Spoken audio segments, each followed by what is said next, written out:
ಈ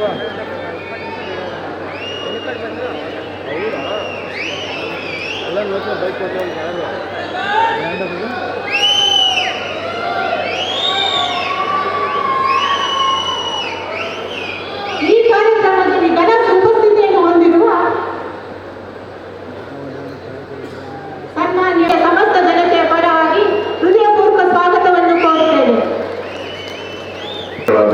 ಶಿವಕುಮಾರ್ ಹಾಗೂ ವೇದಿಕೆ ಮೇಲಿರ್ತಕ್ಕಂಥ ಎಲ್ಲ ಗಣ್ಯರು ನಿಮ್ಮ ಚಪ್ಪಾಳೆಯೊಂದಿಗೆ ಈ ಒಂದು ಅದ್ಭುತವಾದ ಕ್ಷಣಕ್ಕೆ ನಾವೆಲ್ಲರೂ ಸಹ ಸಾಕ್ಷಿಯಾಗೋಣ. ಶಿವರಾಜ ಸರ್ಕಾರದೊಂದಿಗೆ ಕರ್ನಾಟಕ ಸರ್ಕಾರದ ಜೊತೆ ನಾವಿದ್ದೇವೆ ಅನ್ನೋದನ್ನ ನಾವೆಲ್ಲರೂ ಸಹ ತಿಳಿಸಬೇಕಾಗಿ ವಿನಂತಿ.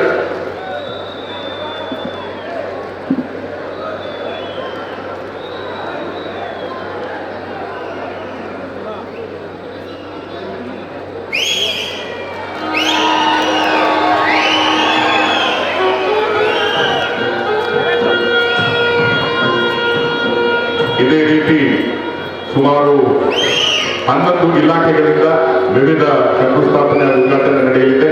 ನೀರಾವರಿ ಇಲಾಖೆ, ಕೃಷಿ ಮಾರಾಟ ಇಲಾಖೆ, ಯುವ ಸಬಲೀಕರಣ ಕ್ರೀಡಾ ಇಲಾಖೆ, ಸಮಾಜ ಕಲ್ಯಾಣ ಇಲಾಖೆ, ಲೋಕೋಪಯೋಗಿ ಇಲಾಖೆ, ಪರಿಶಿಷ್ಟ ವರ್ಗಗಳ ಕಲ್ಯಾಣ ಇಲಾಖೆ, ಮಹಿಳಾ ಮತ್ತು ಮಕ್ಕಳ ಕಲ್ಯಾಣ ಇಲಾಖೆ, ಪಶುಪಾಲನಾ ಮತ್ತು ಪಶುವೈದ್ಯಕೀಯ ಇಲಾಖೆ, ಗ್ರಾಮೀಣಾಭಿವೃದ್ಧಿ ಹಾಗೂ ಪಂಚಾಯತ್ ರಾಜ್ ಇಲಾಖೆ ಮತ್ತು ಜಿಲ್ಲಾ ಆರೋಗ್ಯ ಮತ್ತು ಕುಟುಂಬ ಕಲ್ಯಾಣ ಇಲಾಖೆ ಚಾಮರಾಜನಗರ ಈ ಎಲ್ಲ ಇಲಾಖೆಗಳ ವತಿಯಿಂದ ಉದ್ಘಾಟನೆಯನ್ನು ಮುಖ್ಯಮಂತ್ರಿಗಳು ಕೆಲವೇ ಕ್ಷಣಗಳಲ್ಲಿ ನೆರವೇರಿಸಲಿದ್ದಾರೆ.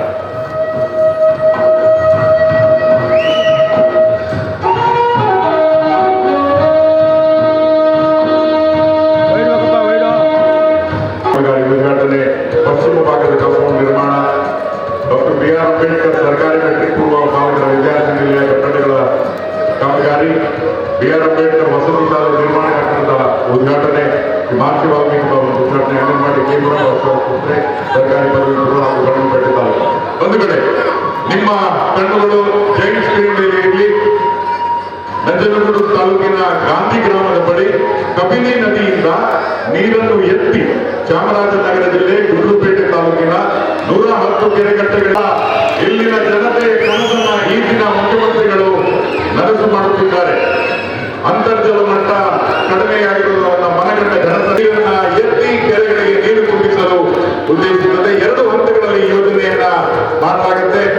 ನಂಜನಗೂಡು ತಾಲೂಕಿನ 0.618 TMC. If you like this video ಬೇಗ ಲೈಕ್ ಮಾಡಿ, ಕಾಮೆಂಟ್ ಮಾಡಿ, ಶೇರ್ ಮಾಡಿ ಹಾಗೂ ಯೋಯೋ ಟಿವಿ ಕನ್ನಡವನ್ನು ಸಬ್ಸ್ಕ್ರೈಬ್ ಮಾಡಿ.